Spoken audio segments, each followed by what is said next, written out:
Yes, it's another case for that most famous of all manhunters, the detective whose ability at solving crime is unequaled in the history of detective fiction, Nick Carter, Master Detective. Tonight's curious adventure, a special Christmas story. Nick Carter's Christmas Adventure, or the mystery of the reluctant contributor.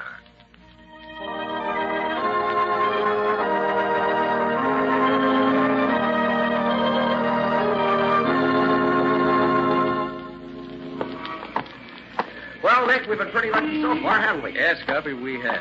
Which is another way of saying that folks are usually willing to contribute to your settlement house Christmas party every year, Nick.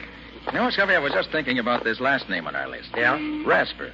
I don't know him personally. You? No, I don't, but somebody must have thought he was rich enough or interested enough in the work to make a substantial contribution.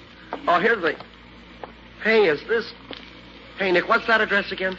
576 Milton Avenue. Yeah. Yes, that's right. And there's his name on the door plate. Well, let's take a look, Scubby. Well, gosh, this doesn't make sense, Nick. A guy with dough doesn't hide away in a place like this. Well, knock on the door anyhow.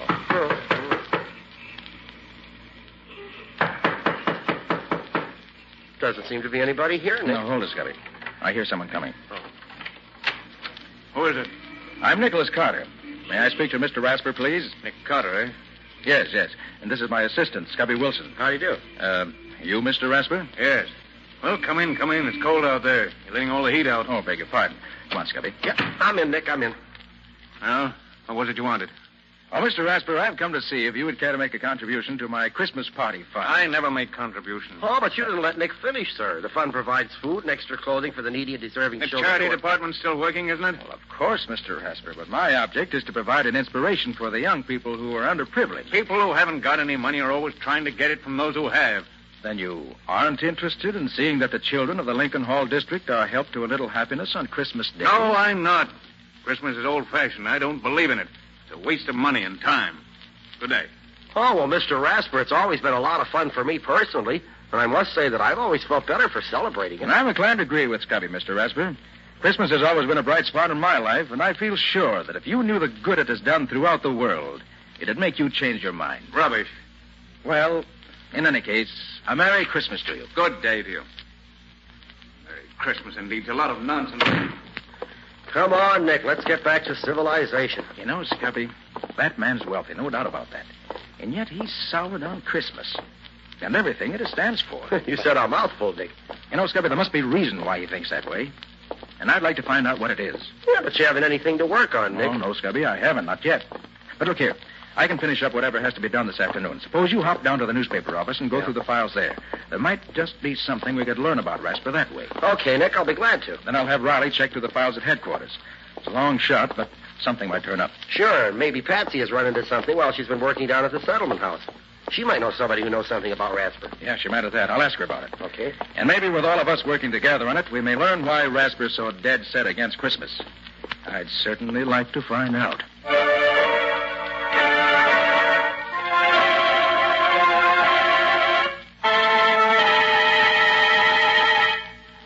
Hello, is that you, Nick? Riley talking. I've been through my files here, and I can't find anything charged against a man named Ben Rasper. Oh, he was licensed to do business with a man named Howard Lowe, but Lowe died some years ago. Otherwise, Rasper's just a successful businessman. Yeah, that's right. I'll tell you what, though, Nick. There's an old fellow named Fred Anderson who used to be on the force who knows Rasper. Sure, you can find him at Lincoln Hall, where you're giving the party. Oh, he's the watchman there now. Okay, Nick, that's all right. See you tomorrow.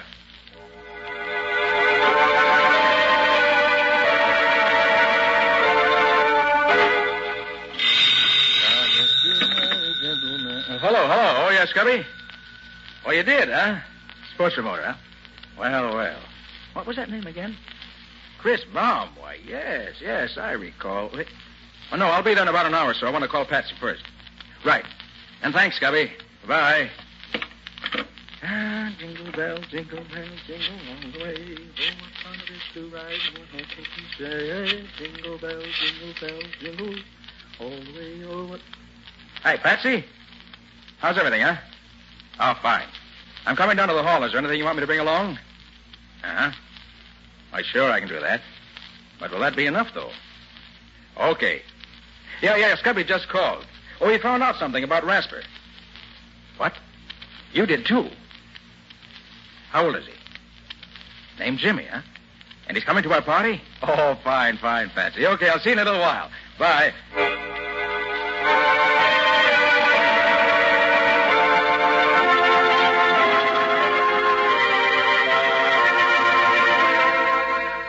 Oh, that's fine.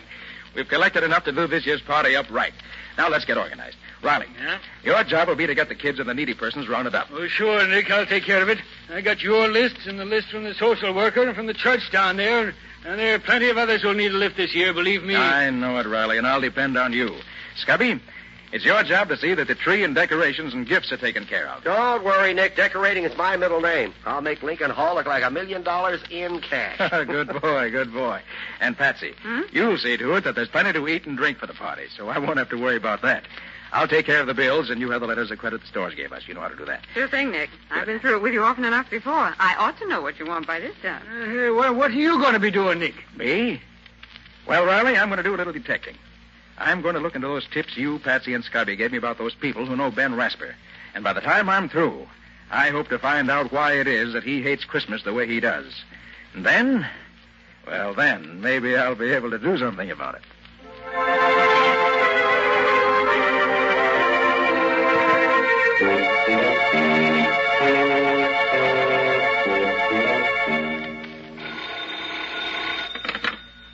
Hello? Yes, this is Rasper talking. Yes? I sent you the bill, didn't I? Well, what if it is due on the 27th? No, just because it's a holiday is no reason for bills to be unpaid. Goodbye. Darn fool nonsense, that's what it is. There's a lot of foolish... Still talking big, ain't you, Rasper? Who's there? What do you want? Don't you remember me, Rasper? No, I don't remember you. Who are you? They used to call me the Kid. Chris the Kid. Chris. Sometimes known as the Human Flash. Chris, you? Oh. Well? It's been a long time, Rasper, hasn't it? How'd you find me? Who sent you here? A fellow named Nick Carter told me I'd find you here in your office, even if it is Christmas Eve. Nick Carter? Oh, yes. Wanted me to give him some money for some fool party. Oh, for the party at Lincoln Hall, I guess. He's never asked me for anything. Just gave me what I needed, when I needed it. So he hired you to come here and take up my time to get... No, he didn't send me here. Just said I'd find you here, that's all. I came here on my own accord, just to wish you a Merry Christmas. Thought you'd say that. Well, I don't mind, because it's on account of Nick Carter that I can stand on my own feet again. Not on account of you. What's that? You mind if I sit down? It was on Christmas Eve that we won our first fight, wasn't it? Fight? Oh, yeah. A long time ago. Yeah, it was a long time ago. I can remember the noise of the crowd, the glare of the lights, and the smoke curling around, and the brightness over the ring, and you leaning over me with that wet towel. You got him going, Chris. Another one like that last round, and you'll have him in the ropes for the count.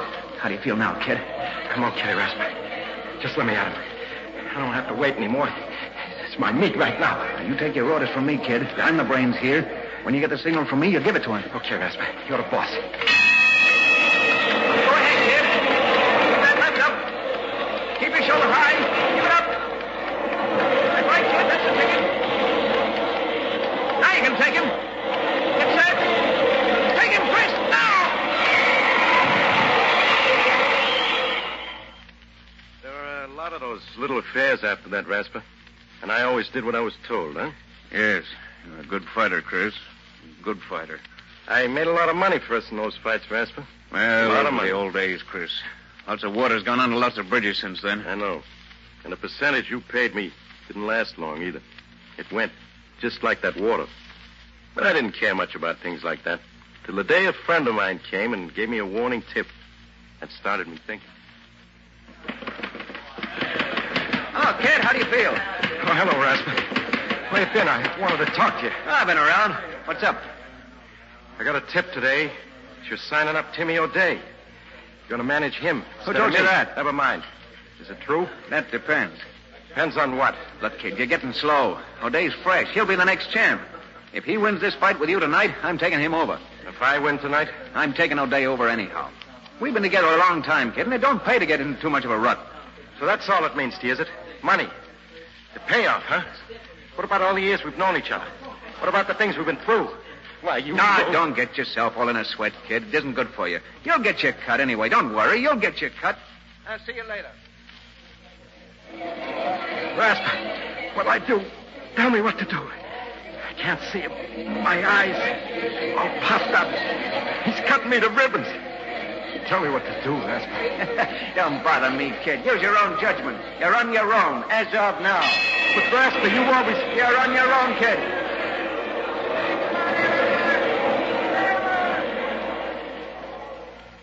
I can still see it sitting there in the ring corner, laughing at me. But that was the last thing I saw for a long time. Old Day saw to that. You must have coached him pretty thorough about my style. And then you really cashed in. Well, I haven't got much myself, but I'm still able to wish you a Merry Christmas, Rasper. Although I don't think you'll ever have one. Chris, I got some things to do, Rasper. Carter asked me to pick up some things for the party at Lincoln Hall tomorrow. We always have a swell time at Carter's Christmas parties. Too bad you can't enjoy anything like that anymore. Well, as I said before, Rasper, Merry Christmas.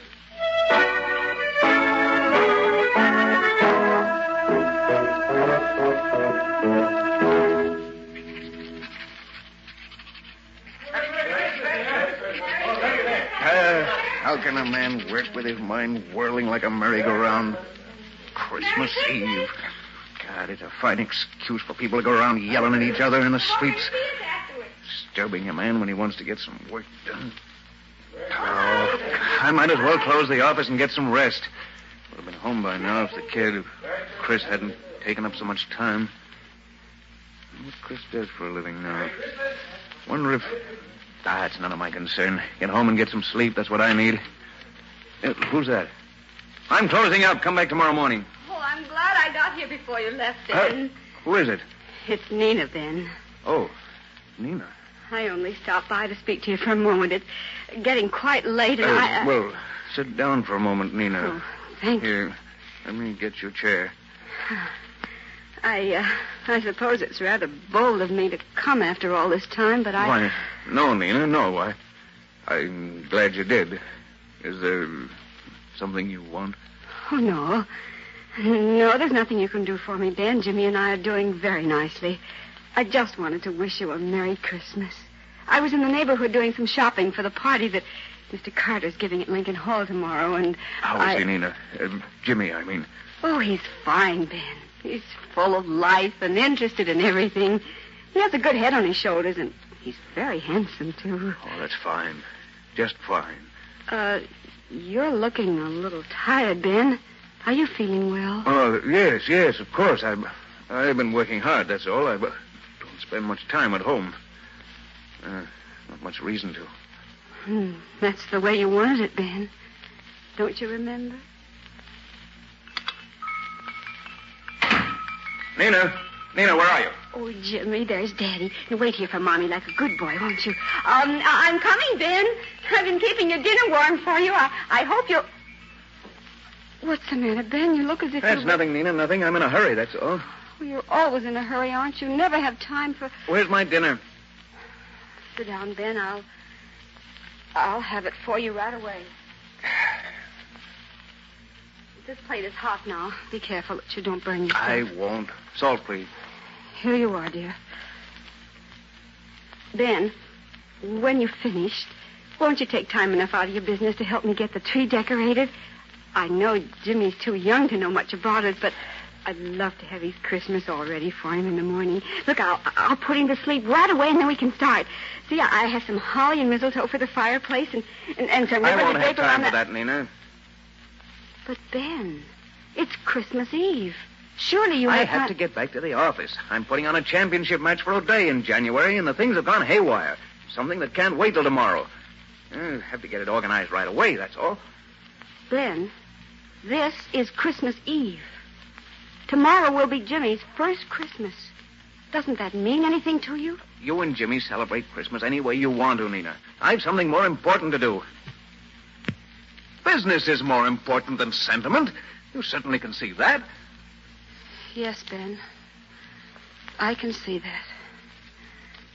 I've been seeing it more and more during the last few years. I thought that when Jimmy came, maybe you were... No, I was wrong, wasn't I, Ben? You'd even let your love for business break up our home. Break up our... Oh, don't be melodramatic, Nina. I'm not being melodramatic, Ben.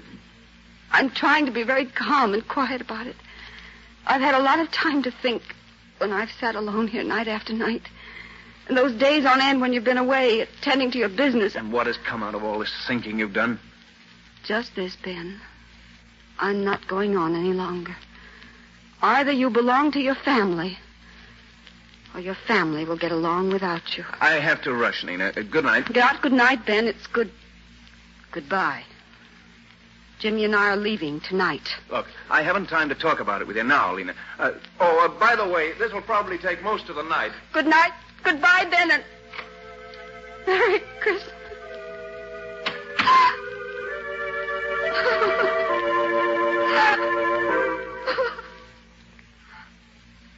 I never had much of a chance to make it up to you, Nina. You've had all the chance you wanted, Ben. But, Nina, I just dropped by to say hello and to give you a wish for happiness during the holidays. It's hard not to share with you the joy I have with Jimmy. I wish you could see his eyes dance at Mr. Carter's Christmas parties. Unfortunately, on what little I make, we can't very well afford to have our Christmas at home, but somehow we don't miss it. Everybody has such a grand time at Mr. Carter's party, and Jimmy does enjoy every minute that he's there. Goodness, I'll have to be on my way. Jimmy's waiting for me, and I have to make one more stop for Mr. Carter. Good night, Ben, and Merry Christmas.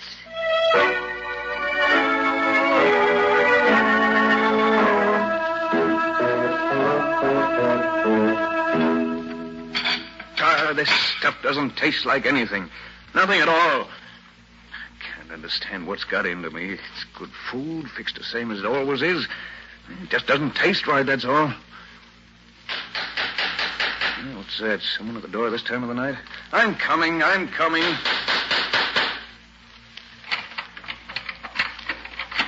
Hello, Ben. It's Fred Anderson. Glad I found you at home. I'm always at home this time of night. Yes, I suppose you are, Ben. Can I come in? Of course. I brought you a package, Ben. Nick Carter sent me around with it. Said you'd probably be here alone tomorrow, and he'd like you to have it. Carter? What's Carter sending me? You might open it and see, Ben. I'm no mind reader. There's any reason why Carter'd want to... Bottle of port wine. Let's see the card. Merry Christmas from Nick Carter. What say I, dear? You know anything about this, Fred? No, but Nick Carter's a funny duck. Does lots of things people don't expect him to. Why, I don't even know the man. Only saw him once, and then... You want a glass of this wine, Fred? Don't mind if I do, Ben. Seeing as it's Christmas Eve, I don't mind at all. There's some glasses here somewhere. Say, how do you open this thing? Here, I'll do it for you, Ben. Yeah, that does it. Well, go ahead, you open it. Eh? Oh, yes, all right. Well, ain't you drinking with me, Ben? Huh? Oh. Yes, I will. That's the ticket. Well, here's Merry Christmas for you, Ben. Yes, Merry Christmas. Well, how have you been keeping yourself, Fred? Oh, I've been sort of working around Lincoln Hall since I was retired from the force. I see. You know, while I was coming here tonight, I was thinking about those old days when I walked a beat. Funny, most folks call them the good old days, but I don't. You did all right in those times, didn't you? Oh, sure, I got along. I was just thinking about the different attitudes folks have nowadays toward being given a hand. They appreciate it more, it seems to me. Charity's still charity, Fred. That hasn't changed. Guess it's all in the point of view, Ben. I guess you haven't changed with the times. That night I met you near the bridge. I was sure you were going to see that you were headed in the wrong direction and wake up in time. Huh? Remember that night, Ben? It was Christmas Eve. You'd just come from the arena. They'd handed you your walking papers because you'd let them down cold.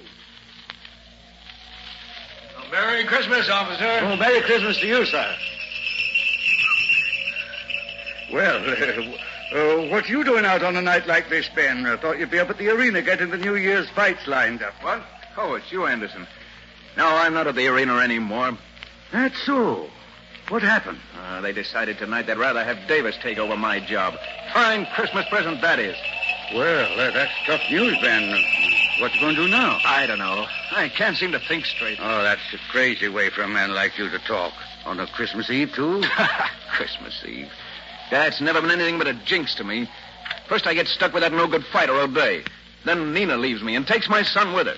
And now the arena throws me out. Well, maybe you better stop and find out what it is you're doing wrong, Ben. Maybe you're the one that's to blame, not Christmas Eve. They all take advantage of me. I made all the money I could for them, but I'm not going to do it anymore. Now, take it easy, Ben. Take it easy. You better go home and think it over. I have thought it over, Fred, and I know what the answer is. I'm going to make money for myself and nobody else. I'll show these people. I'll make so much money they'll come crawling to me on their knees. I won't have to ask for anybody's sympathy.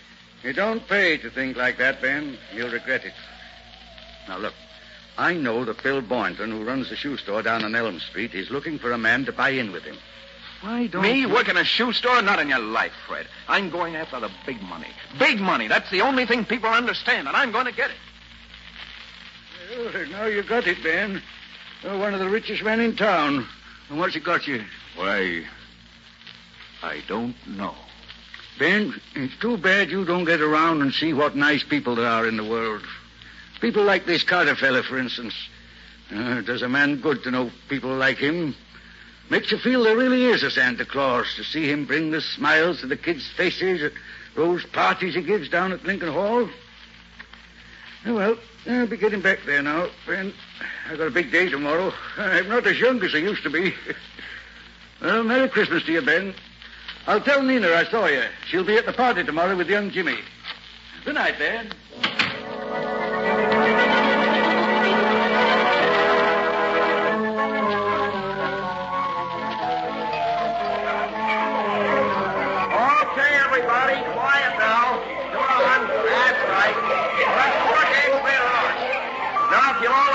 The wall over there and march around here by the tree. Lieutenant Riley will hand you your gifts. Then you go around to the tables there and get your refreshment. Come on now, line up. That's it. That's the ticket. Now, march around here. Come on. Take your time now.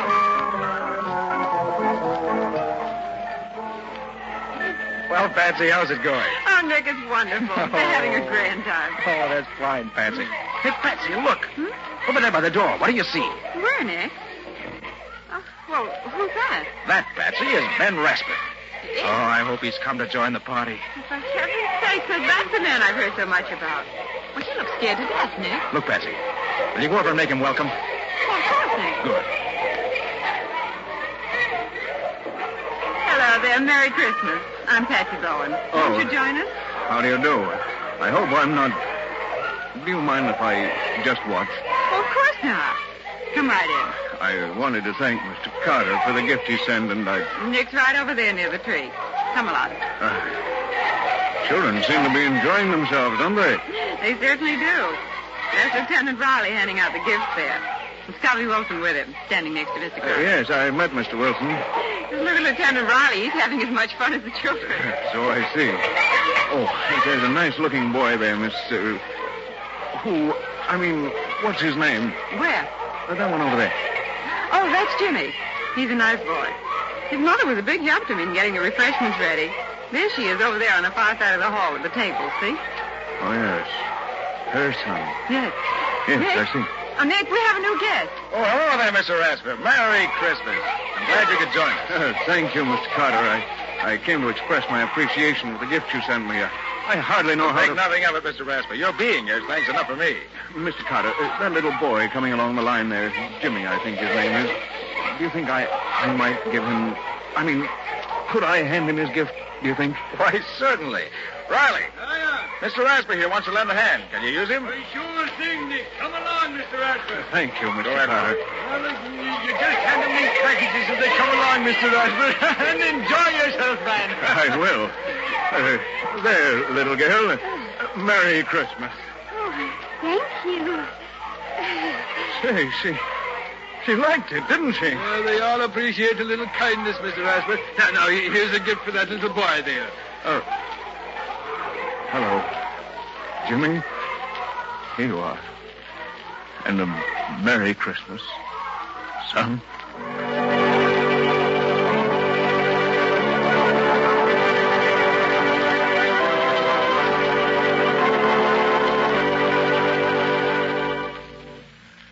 Oh, well, that was the day for you. Gosh, I haven't had so much fun since last year. You played those games harder than any two kids in the bunch, Scubby. Yeah, and lost practically every time. You're kidding. Well, you really have to be in condition to keep up with these kids. Boy, they're wonders. Hey, where do they get all that energy? That will be one of the world's great mysteries forever, Scubby.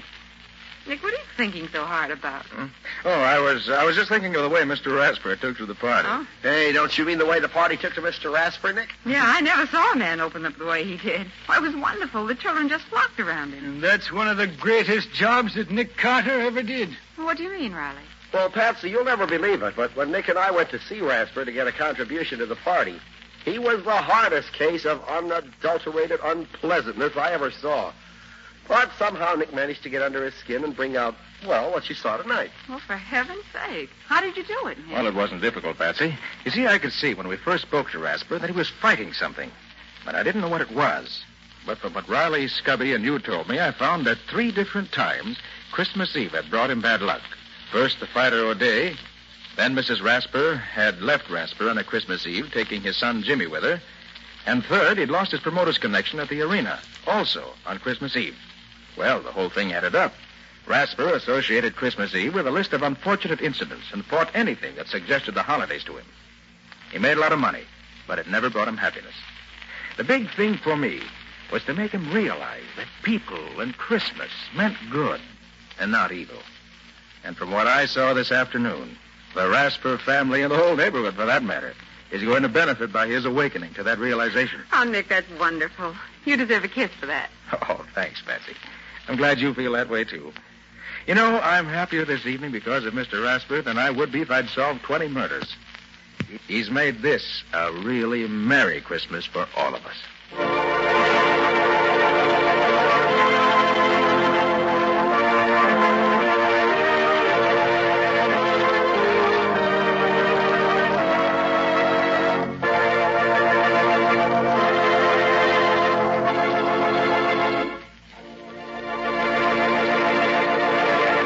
This has been another of the strange adventures of Nick Carter, Master Detective, which are brought to you regularly at this time by WOR Mutual.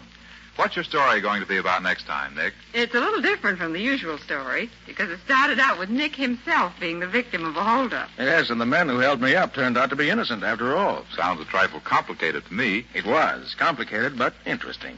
And it gave me plenty of trouble before I found the solution. Including a sore throat that almost finished Nick Carter. A sore throat? Why should that be dangerous? Because it was the kind that you get from a rope around your neck. Hey, wait a minute. You mean... All the rest of the story you get 2 weeks from tonight, not now. So long, everybody. So long. So long, both of you. In the strange adventure you have just heard, Nick Carter was impersonated by Lon Clark, Patsy by Helen Choate, and Scubby by John Kane. The story was written for Nick Carter by Humphrey Davis.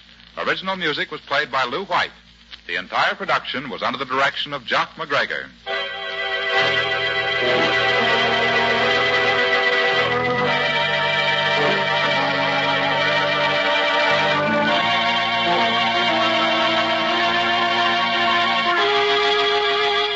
Two weeks from tonight, at the same time, listen to another curious experience of Nick Carter entitled The Double Disguise, or Nick Carter and the Mystery of the Kidnapped Heiress.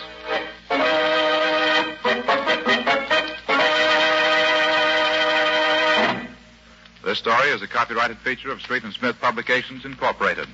The Return of Nick Carter is produced in the studios of WOR and is broadcast over most of these stations Monday evenings at 9:30 Eastern Wartime. This is Mutual.